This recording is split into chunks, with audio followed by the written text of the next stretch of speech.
Welcome to the Global Tech Leaders Podcast, where we help business leaders and individual contributors with actionable insights to hit their number and figure out the nuances of truly operating a business globally today, squeezing the essence of the lessons learned from the planet's top tech leaders. This is your guide to joining the fast track to global market scaling.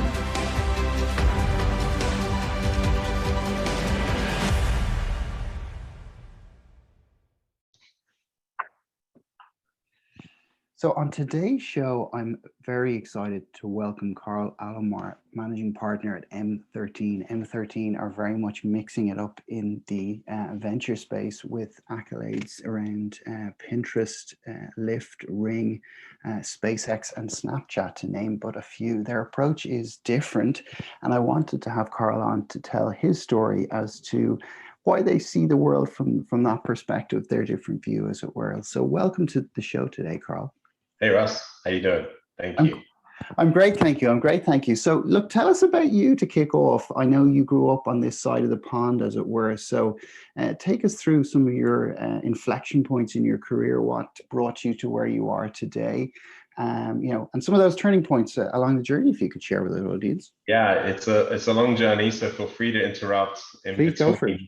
And kind of dig into any areas. But I did start my life growing up in the UK, in London. I went to Imperial College, studied electronic engineering. That really kind of set me off on this technical trajectory that I went on after that. Post Imperial, I moved actually to California, and from there kind of started my journey into tech. So after a couple of years of working for larger firms and stuff, I decided in the late 90s, like 97, to really dive in with 3 other co-founders and start my first company. It was kind of the very early stages of the bubble growing. So just a great environment for people that had absolutely no experience and no knowledge of anything to try and figure out how to build a company. So we did build an interesting business, video-based business. I think maybe ahead of our time, since back then it was all dial-up modems in the beginning of DSL, but it was a video monitoring business similar to what Nest and Ring are today. And we built that, raised a bunch of venture money, and in 2000, actually in the midst of the bubble burst, decided to take the opportunity to sell the business. So we made a very lucky, I don't know if it's smart or lucky, but lucky is what I'll take. Decision to actually exit the business at a point where we were actually about to get into incredibly tumultuous waters in the US tech space. So we sold the business. I stayed in the business for another year, brought in a new CEO, ended up leaving at the end of the summer in 2001 to move to New York to go to Columbia and do an MBA.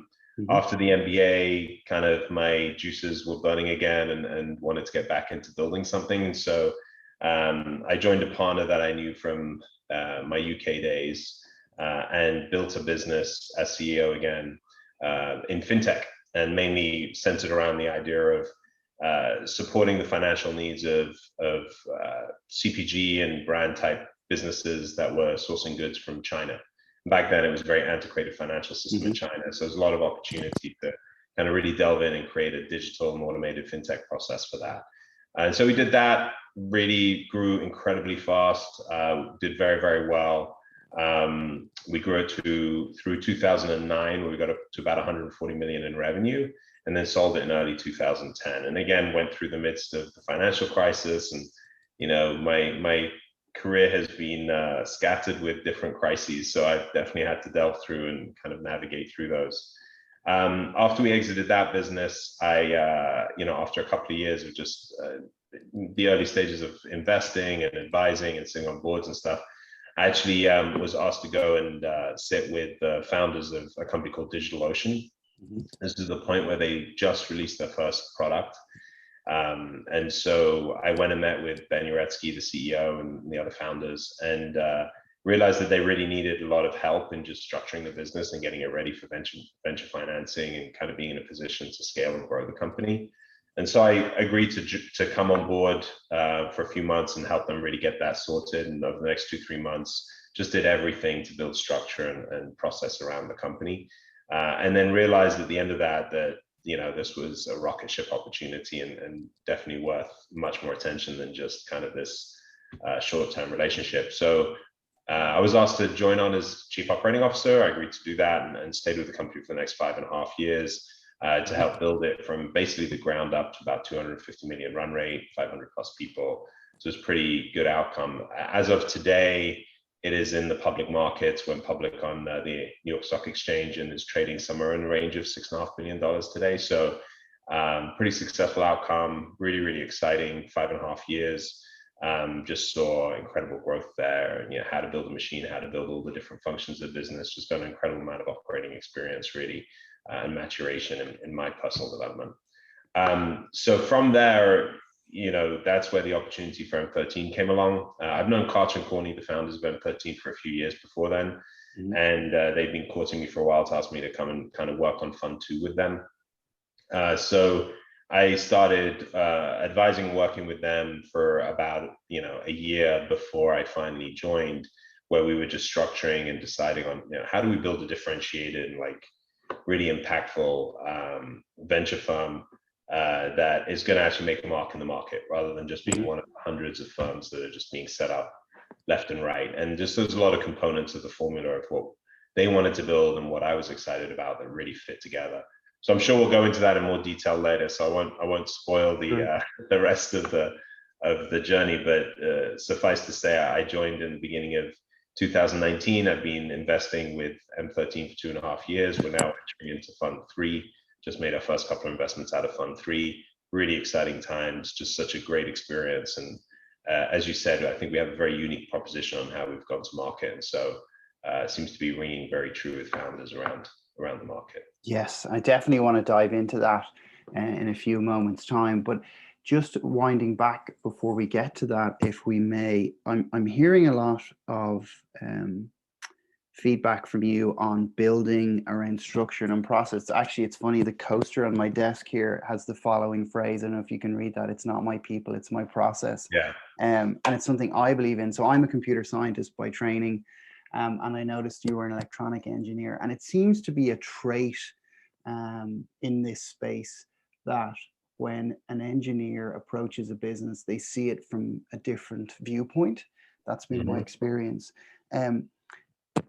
Would you say you're kind of a process engineer? Would you say your superpower kind of is aligned in looking at an operational setup and finding tweaks? And maybe if you could just share, well, do you agree with that? I suppose is the first part of my question.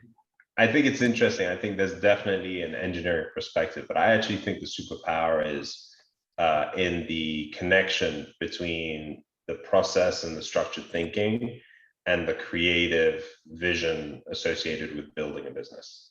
So I think, and the sensibility around the consumer, understanding the consumer, which is a little bit more of kind of, you got the mathematical skill set on one side and you get a little bit more of that artistic skill set on the other side.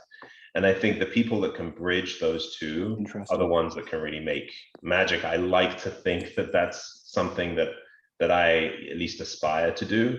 And I think I've done pretty well with that in my career, but I know a lot of engineers that try and build businesses. I know a lot of artists that try and build businesses, and there's always this missing piece. And it's the combination of those two that creates something that's not only exciting and has great vision, but also has the ability to scale, has the structure, has kind of the components to it that will really make it a big opportunity in the long run. Yeah, it's a great point. So it seems to be like it's both a left and a right-brained activity. I mean, for me, I think as human beings, the majority of us are either weighted in one side or over the other. I know where my strengths lie, and I think that's a very interesting point.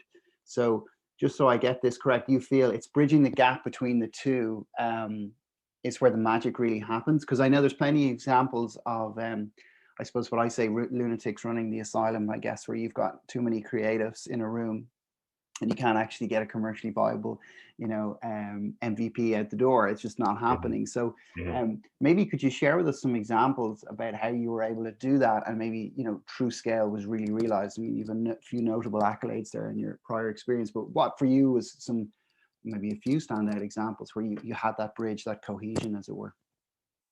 Yeah, I mean, I'm trying to think if it's, I've had three main businesses of my own that I've built, but there's a lot of businesses I've advised and helped for. And,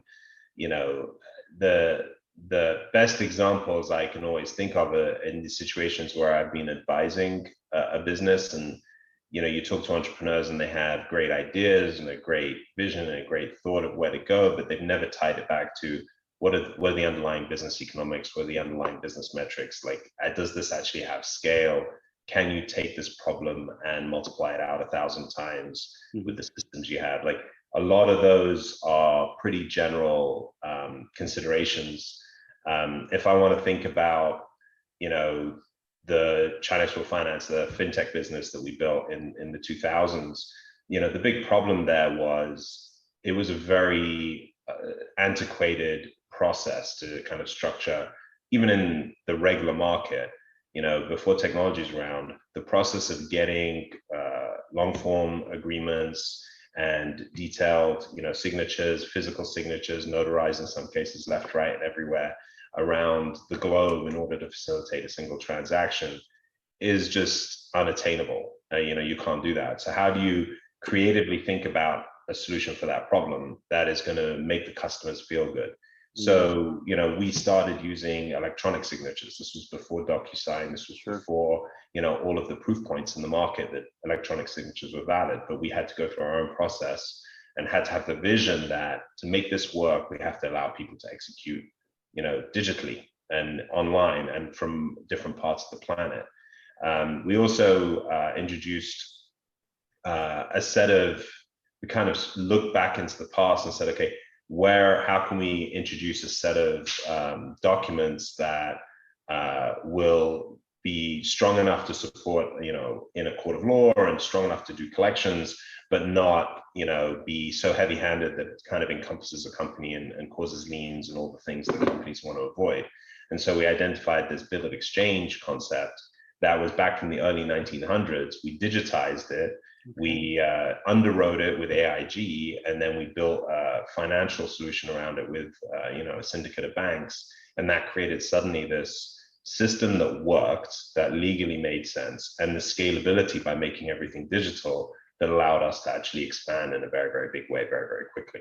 So it was kind of the creativity of how do you create a solution that gets people kind of excited about what it offers them, but also how do you actually solve the engineering problem of making sure that this is going to work and that you can actually scale, and the pace of scale is, you're able to keep up with the pace of scale. And so, that's kind of an interesting example of taking an old world problem and putting some science to it and some imagination to it, and creating a, new world solution out of it. Great example. Great example. One of the things you mentioned there was around scale, and I've seen it myself in businesses I've started and built. And I suppose the big temptation is to throw people at the problem or to throw money at the problem. I'm a big believer in that,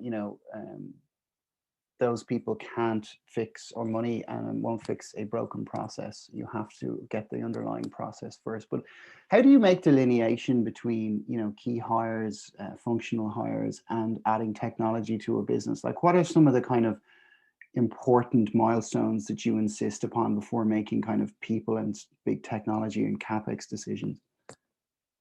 Yeah, it's a really good question. I think automation is key. I think the first thing you have to look at is how scalable is this issue? I mean, you can throw people at a problem, but at some point that breaks down.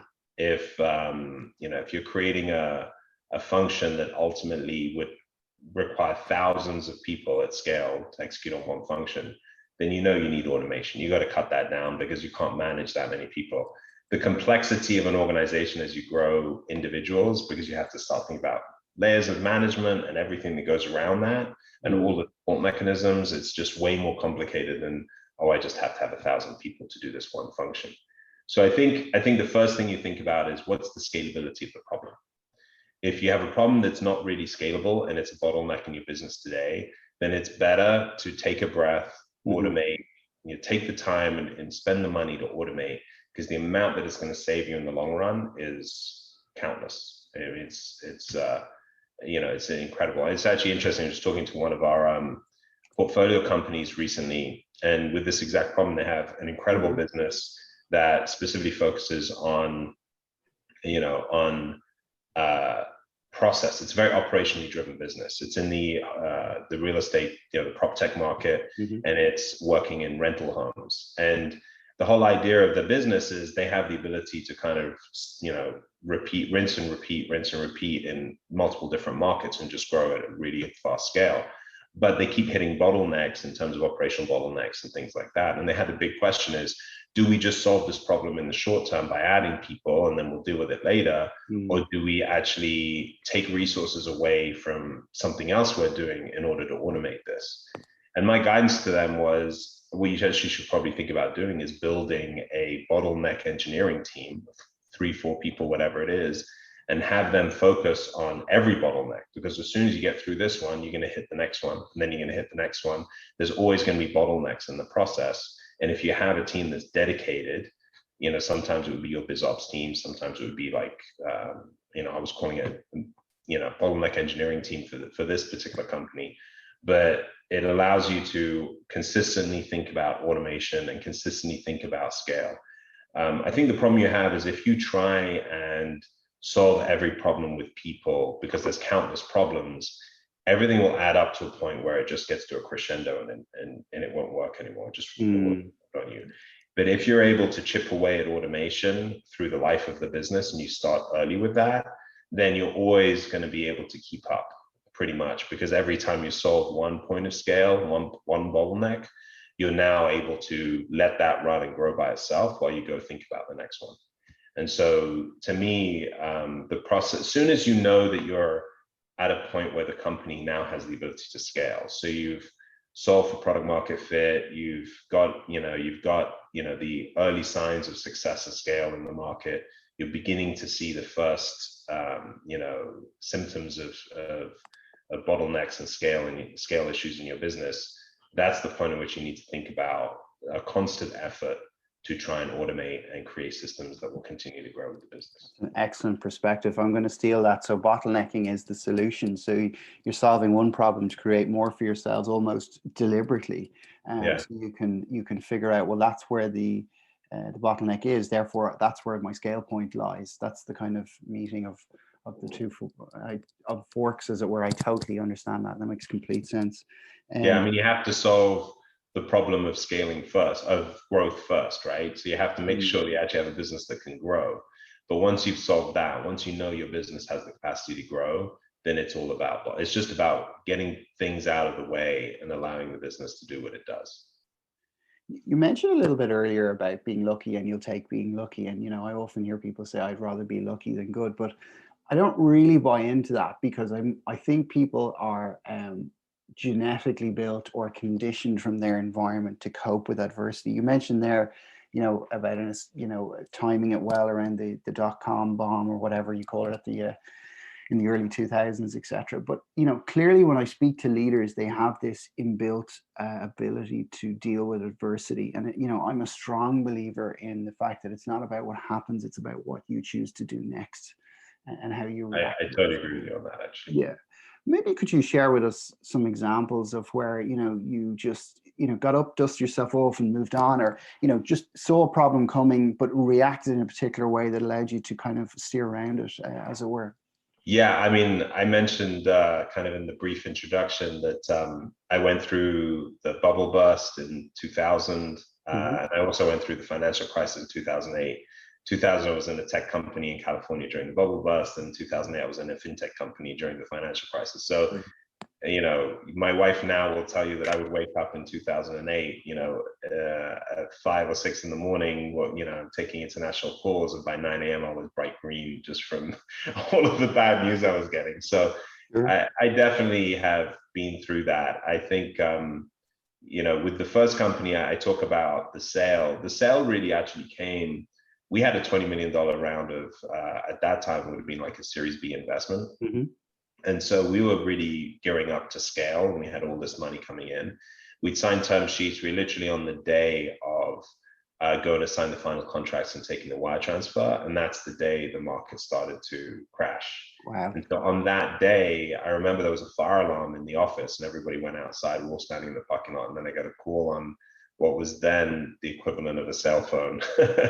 Very different to what a cell phone is today. But I got a call in the cell, and I picked it up, and it was the lead investor, and they were saying, hey, the bottom's just fallen out of our portfolio. I'm really sorry, we're not going to be able to close today, and I don't know if we're actually going to be able to close. And obviously, you know, when you're about to take that big of an investment, your cash is running low. I probably had 2 months of burn left in the business. And this was the lead investor. We had a handful of other investors, but we'd have to reestablish a lead. It was a big shock to the system, and kind of put me in a situation where I was under immense pressure. Sure. And so, you know, luckily I had 2 or 3 companies circling around, kind of throwing out, you know, prospective acquisition offers. And so I had to activate that. You know, it was, do I go back and try and reestablish a lead, or do I, you know, figure out how I can extend for more than 2 months and try and get an M&A deal done. And so we did ultimately chose a buyer. We did an M&A deal. I had to let go of a lot of people, which was obviously very painful and difficult. Sure. But I think in all of it, the ability to stay calm and not make knee-jerk decisions and actually be thoughtful. Everybody has the capacity to make good decisions as long as you don't let emotional panic get in the way. Couldn't agree more. So that's probably the first time in my career where I discovered that, hey, this is something I can actually do. Like, I can actually, when I think the world's caving in on me, I can make the tough decisions, I can get through, I can bring the team along with me, and I can ultimately close an acquisition deal that buys us out of a potentially very bad situation. So we sold the company successfully, which was great. We didn't get the value that we would have wanted to get, but I was a young guy, and it was still meaningful for me. Sure. And ultimately we were able to move on and continue building business and hire a new CEO and do all the things that I wanted to do. So that worked out, but it was difficult. It was through difficult times that happened. In 2008, the similar parallel, and I won't go into as much detail on this one, but again, fintech company, we were underwritten by AIG. We banked by a whole syndicate of different banks. If anybody remembers that time, AIG was at the forefront of the drama and was at risk of being shut down September 2008. And I literally, we were getting AIG to write direct letters to all of our banks to tell them that they are good and they're not going anywhere, and that they will continue to underwrite the business, because otherwise the banks were all going to pull out. And it was a dogfight to get through those 3 months and make sure that the whole system didn't just fall apart. And again, I think it was a matter of just being able to stay calm. The other thing I think I learned in that one, I don't think I had the same support mechanism with my first company as I did with the second. We built an amazing board of directors in China for Finance in the second business. And I think that was so valuable, because I had these, really, really well-established, much older than I was, leaders of industry within the finance world, who basically were able to stand by me and say, okay, this is what's happening. Let's be logical. Let's have a conversation. I had their 100% support throughout the whole process. Awesome. And it really, really gave, it created a lot of comfort and a lot of, you felt that support. You felt the advice was very positive and very helpful in getting from beginning of the problem to the end of the problem. So we fought through, we got through that, and then we got into 2009. Markets were still really tight and difficult, but we were still able to grow. So ultimately, we grew from, I think, $87 million in business in 2008 to $137 million in 2009, even through all of the crisis. But it was a combination of staying calm, making decisions without, being driven by emotional, gut reactions. Stay logical, and then have the right people around you. Make sure you have the right mentors, the right guys, the right coaches, whoever it is around you, so that they're keeping you honest and making sure that you're feeling supported and staying stable through the process. And through those two situations, I'll say I have definitely learned that every problem is solvable one way or the other. And so, good luck or bad luck, I agree with you. The individual kind of creates the opportunity for luck. Sure. but luck always plays a part. That you can't deny that luck will always play a part in the outcomes of people's efforts. But if you're good, the luck can follow you. So I will say that there's definitely a connection between the two. For me, it's fortune favors the prepared mind. You need to be ready to know what luck looks like in a lot of respects. Yeah, sometimes you don't recognize the opportunity. Indeed. And that's part of the failure of a lot of leaders. Indeed. And if I'm not mistaken, I think it's the Chinese that have the same word for of adversity as they do for opportunity. And I'm probably paraphrasing there incorrectly slightly, but it's effectively that outlook really that stands out for me. It's like, okay, or never waste a good crisis, right? So you know exactly where the opportunity lies, because at the end of the day, you're solving problems, and that's what tech is all about. It's identifying problems that people have that you can solve at scale, I suppose. So shifting gears a bit, tell us all about M13. I want to drill into the name. I want to get started on that, and then we can move on to some of your investments. But why you're shaking things up and how you're so different. Yeah, the name is Messier 13, which is actually a cluster of stars in the galaxy. And as anybody who knows our brand will recognize, we have a lot of star and space themes in what we do. So the idea of that cluster is it's the brightest cluster in the galaxy, I believe, and the brightness of the cluster is greater than the individual brightness of all the stars. And so it's kind of thematically follows how we think about the world, in that it's a team sport. We find that a lot of venture players or venture really impactful venture capital businesses tend to work in a very verticalized way. You have like a core investor, and everything rotates around the investor, and that investor is the core relationship with the company, and each investor has their own portfolio, and then the combination of that is the venture fund. With us, we kind of turn that on its head a bit. We really see everything as a team game. We think that the combination of the different skills we have in the organization makes for a much higher value proposition to any founder than just a single investor having that direct relationship. And so if I stem off of that and kind of explain what the thesis is essentially, as you can see from my background, I'm a long-term operator. Most of the partners in the firm have that similar kind of background, with different areas of specific expertise. I'm probably a bit more of a generalist, and they tend to be more specialists. Yeah. But what we've done is we've built an organization that is strong on investing, but also just as, if not stronger on operating. And the operating partners are really focused on working directly with founders. We live off this ethos that it's all about founder success. It's not about how good the idea is anymore, it's about the execution. And so the more that we can help founders be as successful as they can be, the more that we can really partner with them and be thought partners to them, the more likely it is that we'll have successful outcomes from our portfolio. And as a whole, the economics follow. But the ethos is more about the altruistic sensibility of trying to make sure founders are as successful as possible.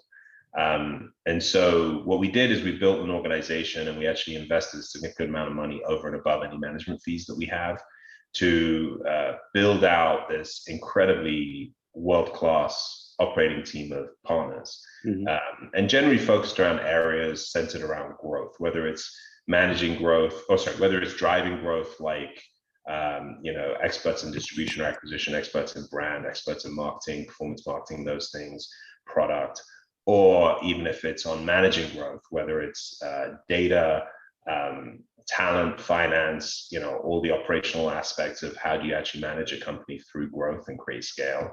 We've kind of filled those two buckets with real qualified talent and people that any early stage company would never be able to recruit. I mean, these are people that would go work for growth companies and have incredible opportunities outside of the fund.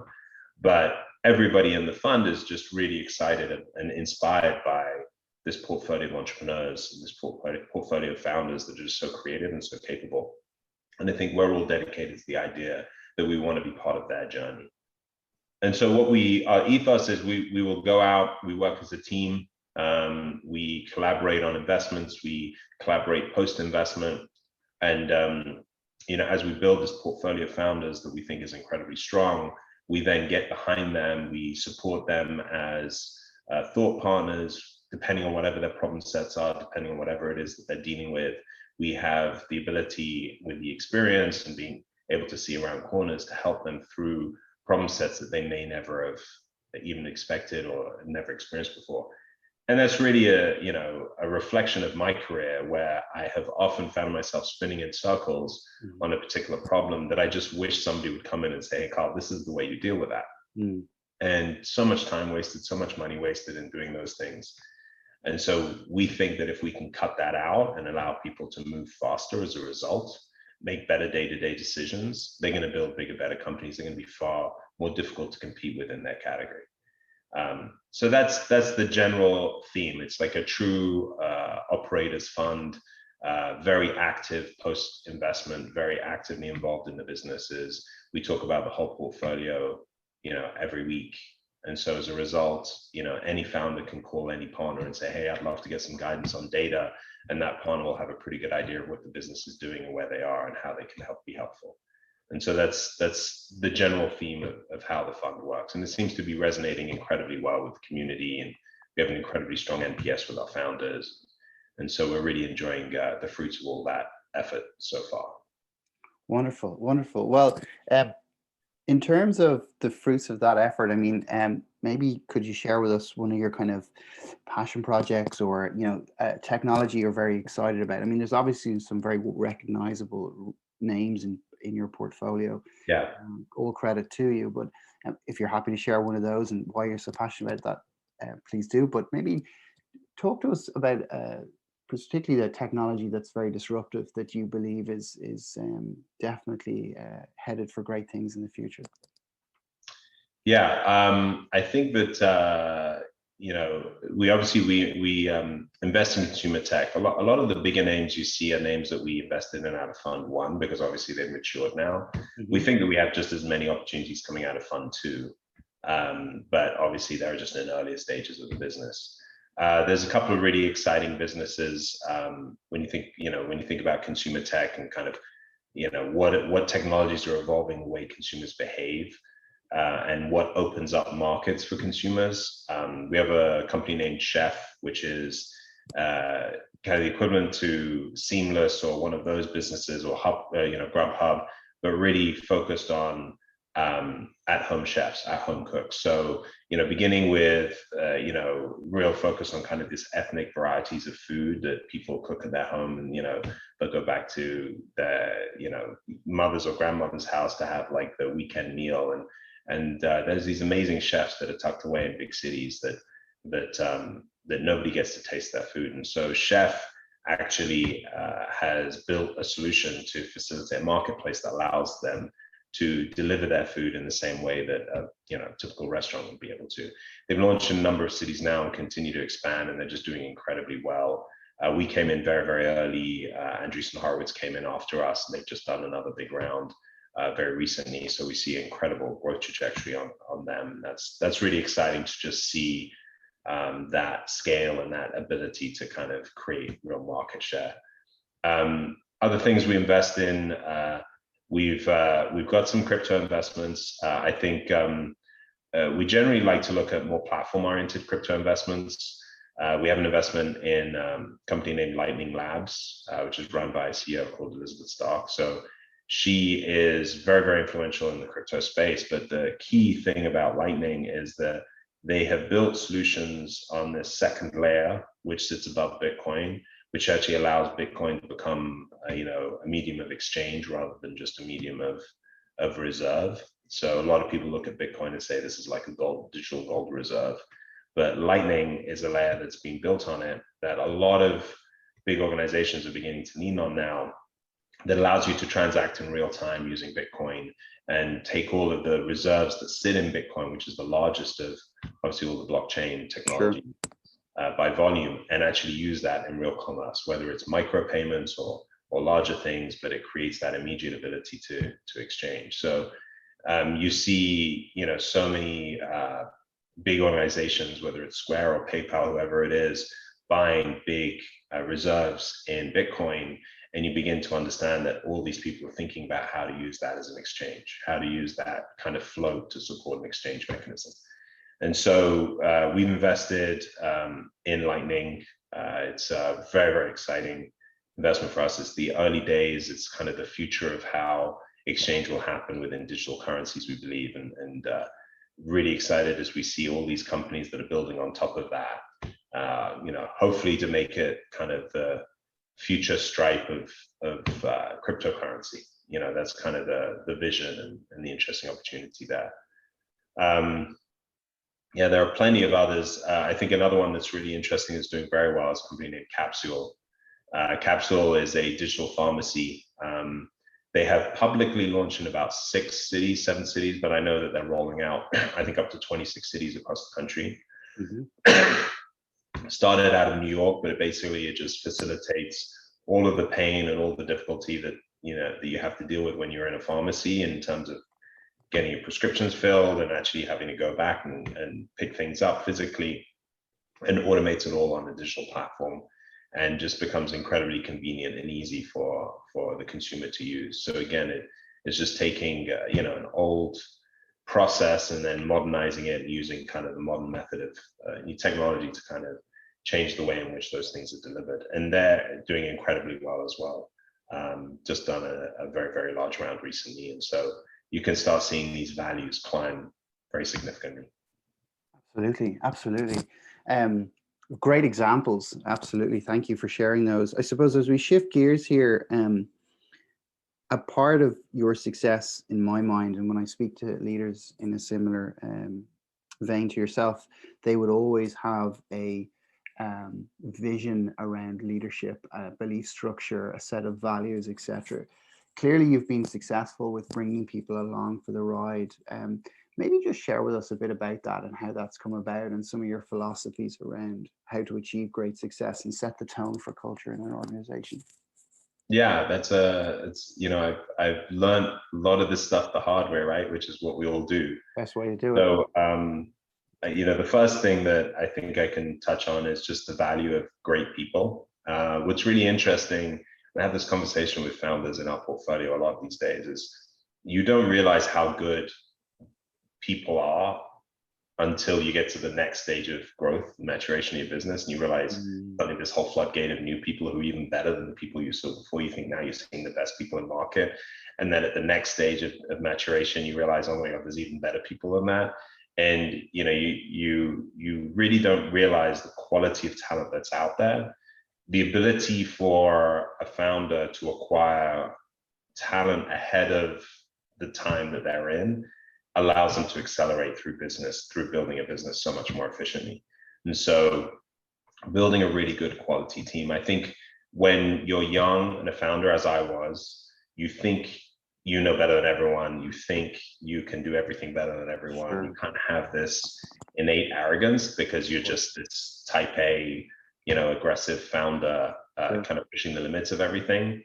And there comes a point of realization where you realize, wait a minute, if I stop doing this and got that person to do it, we're actually going to do better. It's actually going to be better than anything I could do. I agree. And then sitting in a position where your job is not to do everything. Your job is to put people in the right places to do the things that they need to do. And then your job is to get everything else out of their way. Allow them to do the best job they can do. They will outperform you every time in their specific discipline. And so that, I think, is, you don't realize that problem until you start to scale and you start to see the impact of you not being able to keep up because you're just one person. And you begin to realize as you start making one or two good hires, oh, wait a minute, there are people out there that can do this better than me. You start kind of building some level of humility. And I think that comes with maturity. I don't think anybody who is like born to be entrepreneur is born with humility. Everybody thinks they know everything, but then the humility ultimately is what gives you the opportunity to actually be a much better leader. So I think that's really, really key is how you build your team, how you build your organization. I think the other thing with leadership is really communicating and really understanding what your teams need, and making sure that you have the channels to be able to deliver to them or communicate with them. The level of transparency, not everybody can be fully transparent for regulatory reasons or for whatever reasons, but the level of transparency is going to keep everybody on the team feeling fully engaged and fully involved. Yeah. So at DigitalOcean, when we first got funding from Andreessen back in 2014, we went through a massive scaling effort, and we kind of built up this team of 100 engineers within a year. And we had no structure behind it. I mean, there was all this debate between myself and the founders around how we should do it. And ultimately, we ended up just hiring all these people, not having structure, just thinking, hey, throw hands at a problem, throw people at a problem. And we thought we could develop quicker, and everything really screeched to a halt. And the whole, nobody was communicating, nobody understood the mission, nobody was in line on culture. And, what you ended up realizing is actually this isn't helping us. This is literally killing us. I think, at least half, if not more, maybe 70 of the 100 quit within the year. And ironically, it's the best 70 that quit, and they leave you the 30 that are the worst. So you end up with a terrible core team. I mean, not terrible, I'm not going to disparage. We had some amazing engineers back then as well, but you just didn't have the cream of the crop that you were trying to bring in and have them contribute towards the business. And it got to a place, I mean, we would refer to it as a cultural crisis at that time, the end of 2014. And then that's the point at which we kind of took a step back and said, okay, we need to completely restructure our approach towards culture and towards people. We didn't even really think about culture in that way. It was kind of more of this utopian feel of culture. And what you start realizing is culture isn't everybody at the same level, everybody with the same voice at the table. It's actually about providing people with structure, providing people with clarity, with clear direction, clear vision, building on people's belief systems around the business, and making sure that you're building the motivation. People will go through walls if they really believe in what they're doing, but they won't even go through a doorway if they don't care about what they're doing. So we introduced this weekly what we called the AMA Ask Me Anything session with the whole company. We introduced a lot more communication. We started to do internal newsletters. We just started to do all of these things. We created all the structure, organizational structure, built levels on both the management side and the IC side of the business. Just all these mechanisms to actually create a business that could scale to that next level of growth and build a really good culture along with it. And so I sum it all down to just communication. Great leaders are incredible communicators. They're incredibly good at delivering a vision, incredibly good at bringing people along the journey with them, but also incredibly good at empowering people and making them feel like they really understand what they're going for, really understand what they're trying to do. And then that's the way that they really deliver. And so there's probably a million other things, but I'd say a combination of building an amazing team and just having really strong communication skills. I think those two things together are great recipe for a strong leader. That's fantastic. I would support all of what you said there. I think for me as a business owner, I think my main philosophy to capture that would be always be firing yourself. So always be saying, how can I not do this task because I can empower others to do it and ultimately be more productive, and having that communication with people, because the temptation is always, oh, I'll just do it. But really all you've done there, it's like Michael Gerber, the E-Myth, and we talked a little about engineers starting businesses earlier. It's like, I'll just do it. And all you've done really is become really good at creating a nice job for yourself and being self-employed. And that's not the objective here. It's about creating an asset and building scale around that asset. But just as we round the corner here, one final question, which is a little different, is productivity. What's your hack for productivity? Maybe what's something you've bought recently or you've had for years that was relatively inexpensive that you just could not live without in your day? Because I find it's all about making sure you have a very structured and organizational approach thing, and maybe that's just my kind of nerdy scientific background, but what would you say would be your top tip in that regard to be the most productive you can possibly be during the course of the day? Yeah, I definitely think it's very different for different people and different job types. I mean, definitely, different tools and different this, then the other for, all different job types. I would say that, honestly, for me, all the communication tools, especially in the kind of a COVID type world, just create an immense amount of productivity, because you just there's no moving around between places. And so that's actually made me much more productive. I don't think it works for everybody, but it's definitely worked for me. But I would say, having somebody, for me, make sure my day is laid out for me. So I have, an assistant that actually focuses on just my calendar and just focusing on making sure I'm in the right meetings at the right time, I'm talking to the right people, having my day really laid out. The process of having to figure out your day for me and figure out like your future days and dealing with conflicts and all that just takes so much time and takes so much away from focusing on what's really important. So that's been incredibly helpful in recent years. And it's mainly because of my job type. Like, my job now is less sitting down and hacking away at a problem, but more consulting with all the different stakeholders in different problems and working pretty, fluidly between problems and across different, teams and things like that. And so being able to just shift from one thing to the other without having to worry about the organization of it all is actually super helpful. In terms of gadgets, I mean, the obvious gadgets are kind of your phone, your iPad. I've got a laptop, an iPad, and a phone, and depending on where I am, I'll take one or the other with me, and that's always gives me access to everything. And it's as much of a curse as it is a blessing. But it gives you the ability to kind of deal with things in a very efficient way. I'm not sure if there's any other particular hardware technologies or anything that I use that make me more efficient, but I do find that somehow I feel like I get a lot more done in a lot less hours today than I did 5 years ago. Yeah. It's definitely, I just have become much more efficient I have kids now too, which is a forcing function, but I get much more efficient about getting the things I need to get done within a certain time frame, and it forces you to be more organized and more, prioritize better. But I do find that I'm able to get a lot more done in less time, for sure.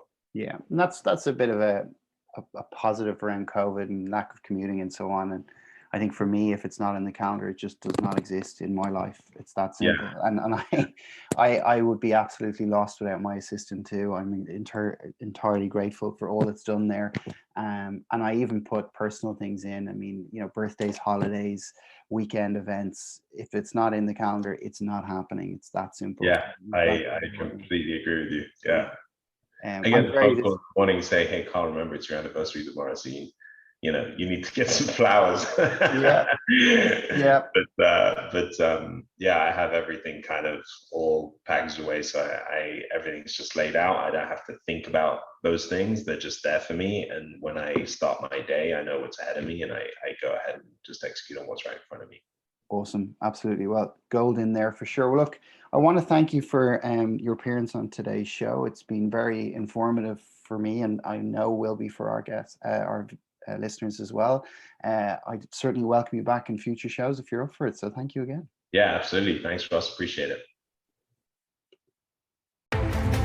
You've been listening to the Global Tech Leaders Podcast, designed for both established and aspiring career-focused tech rock stars, as well as helping leadership figure out how to speak global in today's multicultural world. For further details, check out sf-talent.com.